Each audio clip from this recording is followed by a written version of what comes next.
Okay, thank you, gentlemen, for joining me today. As you know, my company sadly has been losing some money and very serious issues with customer satisfaction over some projects that we've had recently.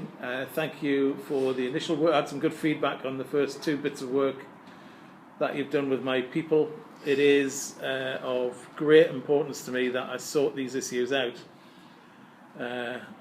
Because it can't continue that we lose money and have very serious customer satisfaction issues. So I'm very interested in what you have to say. I'm not an expert in these areas of project management, so very interested in hearing what you've got to say.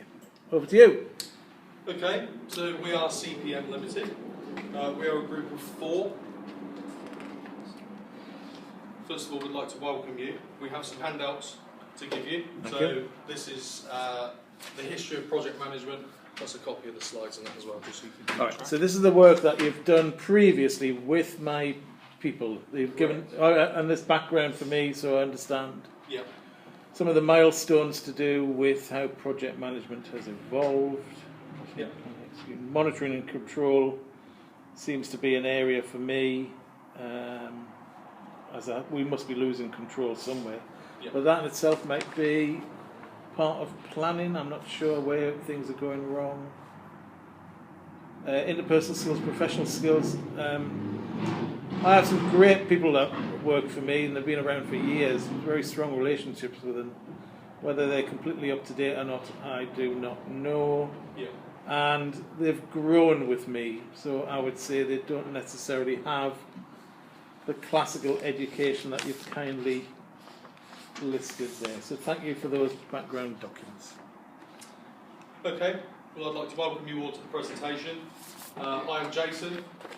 This is Phil. Where did you go? So, who are we? CPM Limited is a project management team made up of 4 highly trained consultants who strive to deliver a market-leading professional service from project design right through to completion. Our family-founded company has accrued its expertise over the past 10 years, refining its specialities and delivering projects to the highest standard on behalf of our clients within project programme and to budget. We can offer tailored packages to suit the needs of Telesky Construction and focus on key areas which are costing your company money. Within the following presentation, we're going to briefly outline the key areas which we believe can be improved and what we can offer to help implement these changes in order for your company to get back on track. What can we do for you? We can clearly establish the roles and responsibilities of our project management structure at CPM Limited. Why use us? Why not use your in-house project management team, and what's different? Examples of what we can offer by the introduction of a simple 3-step programme, and we will also describe how our expertise is vital in order to achieve project success and collaboration between both the design and production teams. I'd like to pass you on to Phil, who will take you through a couple of items and slides. Thank you very much. So I'm going to start off really with the next slide. Sorry. Faster, cheaper, better. Now this is what we all want to strive to achieve. But just a brief case study. In the 1990s, NASA used this as their slogan. And after a series of unsuccessful projects, some successful but ultimately some unsuccessful projects, they decided that they were going to scrap that slogan. Generally based on the idea that actually faster, cheaper and better may not be so realistic. Next slide, please. So, a general sort of rule of thumb, or people sort of take, you can pick 2 out of the 3. So you can either have good, cheap, fast. You can have 2. So good and cheap won't be fast, fast and good won't be cheap, and cheap and fast won't be good. But as project managers, we have to weigh up these elements. Next slide, please. And ultimately, it comes down to understanding the client brief and passing that on to the design team. So, understanding the client brief is important that project managers are involved from the design stage of the project, as they can provide valuable insight into where those trade-offs can be made. So a client may want an X amount of quality for an X amount of money and an X amount of time, and we may have to say to them, if you want that quality, you need to increase your timescales or increase your budget, or cut down the scope, as we have experience in that field. And because of that, if project managers are included during the design phase, which perhaps internal project managers aren't so much, they might only really get involved when the timescales are so much important. So they'll only get involved in sort of programming works once that design has been completed. So if project managers are included during the design phase, they can greatly enhance the brief and create a realistic view of the project before you start programming the works. Next slide, please. So, understanding the client. What do you need to know about the client? You need to understand their brand and culture. You need to understand their vision or mission, and their mission statement and their objectives. You need to understand client priorities, and generally, this sort of ties in with this again. You need to understand what their main priority is.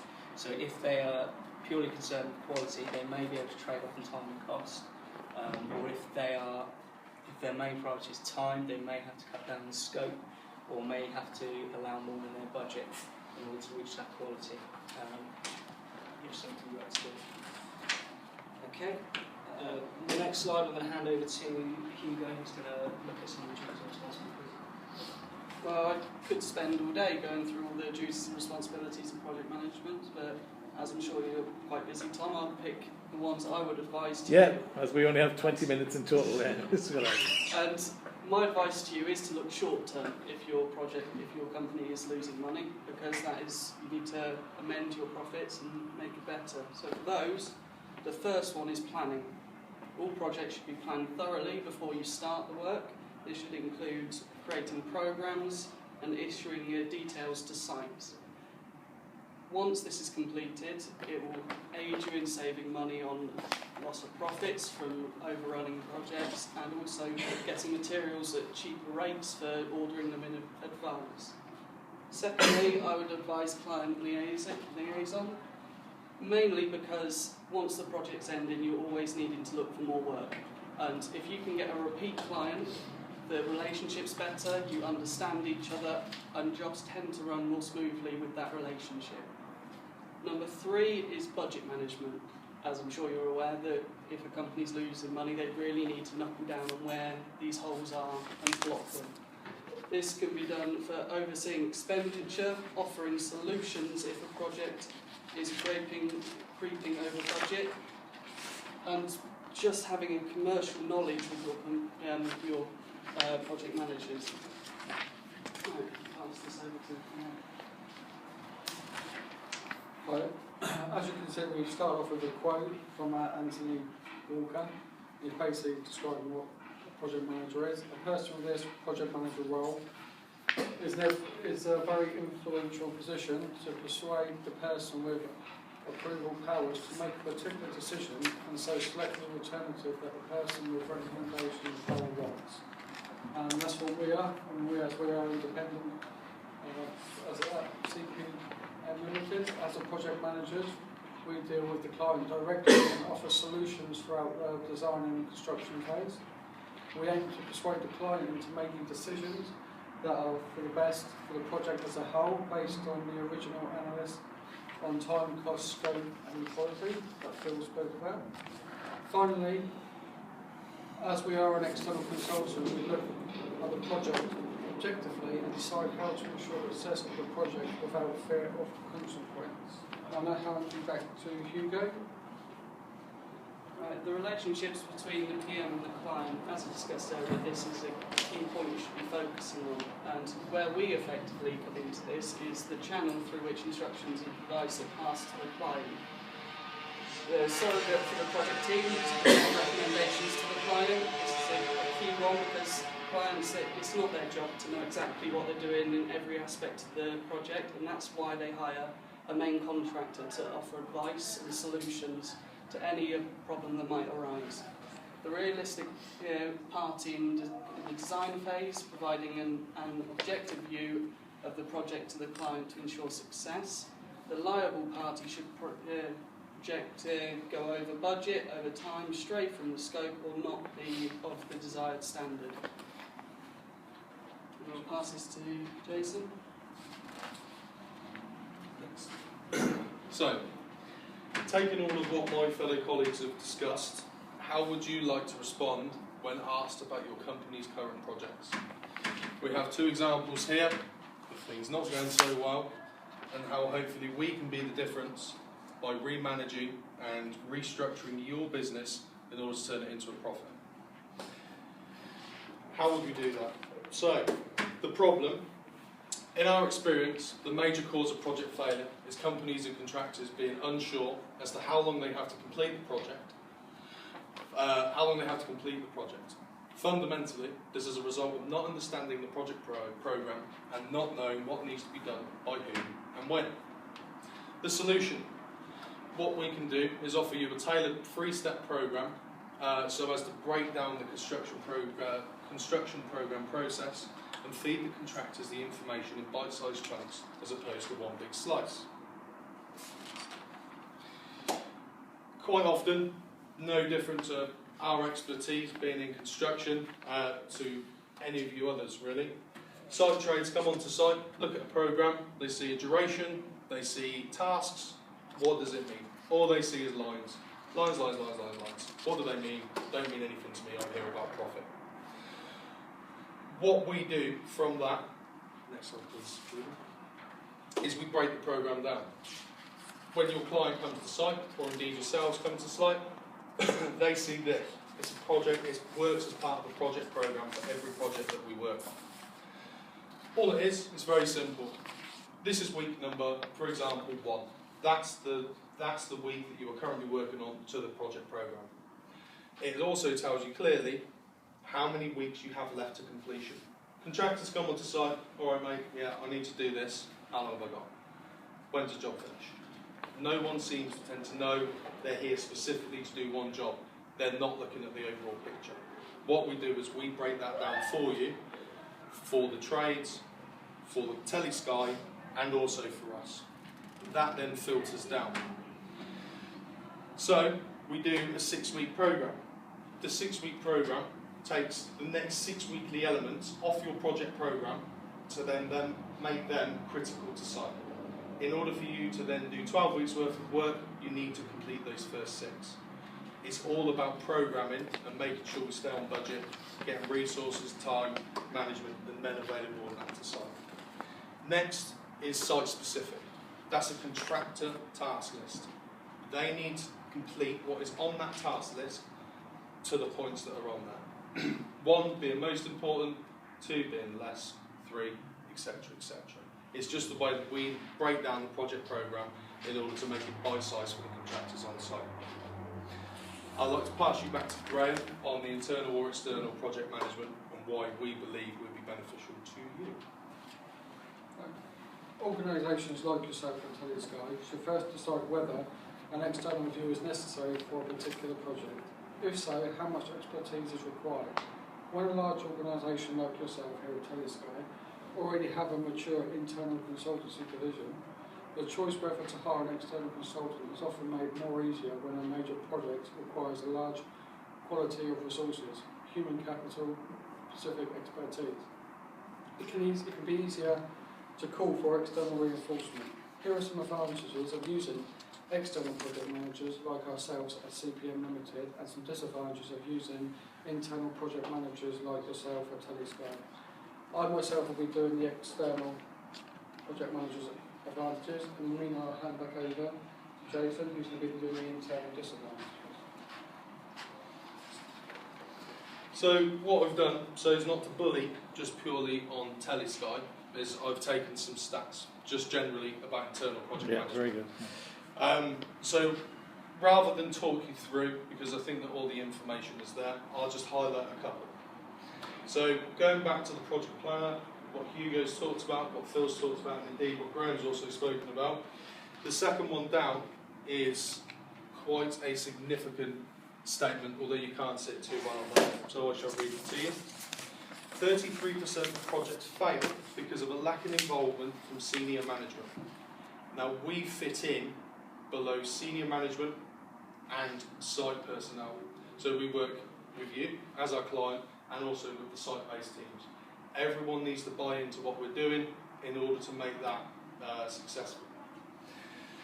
Next one down from that as well, which I will read because it doesn't come up too well on there, is 80% of project management executives don't know how their projects align with their company's business strategy.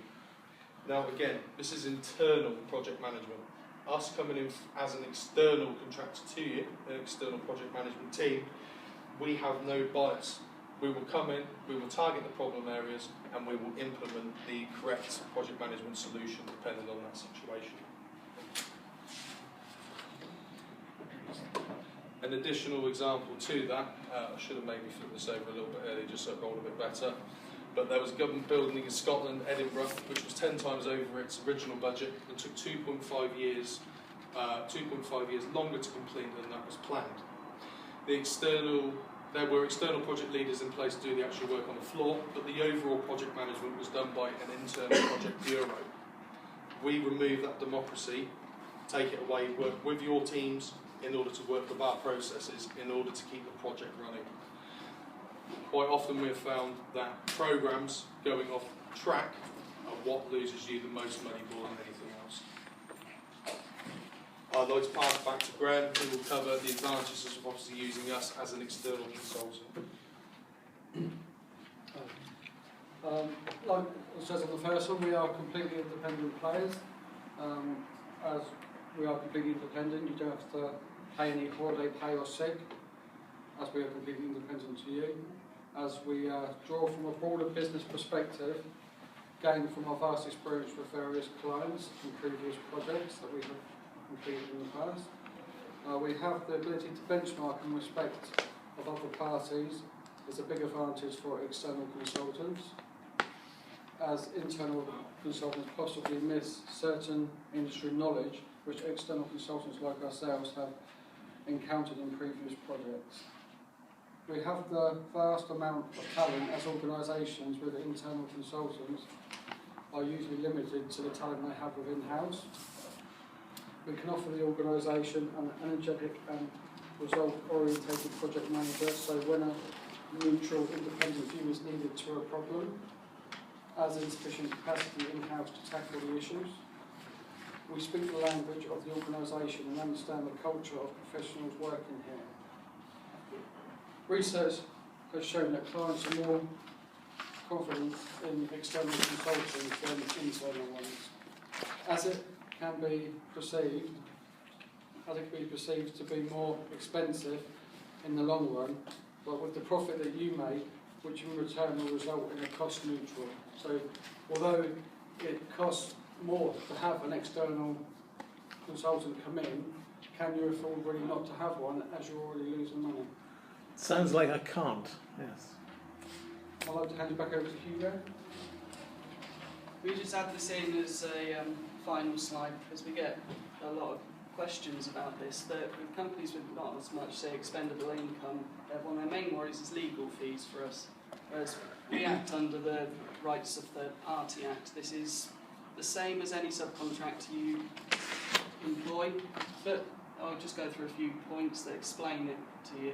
The third party has to follow the contractual obligations of the main contract. So there's no added clauses, there's no nothing, we just accept the same contract that you are on. If the failings arise by ourselves, you have the right to reclaim costs from us.